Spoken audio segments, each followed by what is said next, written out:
Ito na po yung bahay, update sa bahay, yung mga renovate na kasilyas. Ayan, may shower, malinis na tignan. Pwede na sa Airbnb. Sana po kayo ay makapunta doon, makabisita sa bahay namin. Enjoy po. Ito yung mga kwarto na may mga munting kasilyas, tsaka shower.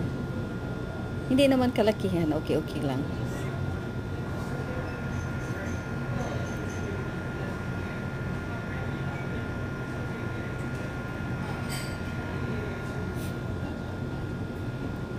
Ang maganda lang po talaga dito kasi may kasilyas na talaga. Maganda yung ah, ayun, pag private na pag may bisita, ayan, may kasilyas na silang sarili.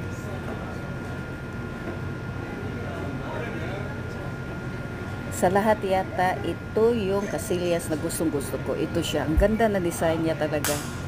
At saka malawang siya. Yung kwarto lang maliit, pero halos kaparehong size ng kasilyas. Tapos pababa na tayo. Ito na yung steps namin.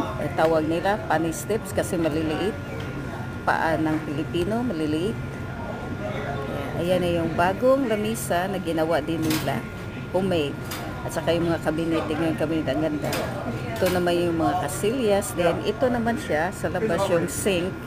Tapos ito yung commode dito. At saka shower. Combo. Iba naman ito siya. Yung green.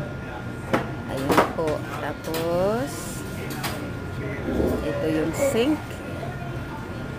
Tapos ayan na yung mga bintana, nagawa nila. At saka yung tinuruan ko silang gumawa ng homemade na tiles. Ayan. Hindi pala tiles. Yung tawag nun, bricks. Ito gagawin naming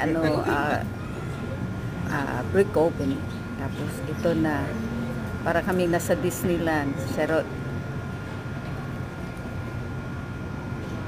Tapos ayun, ayusin pa yung mga na yan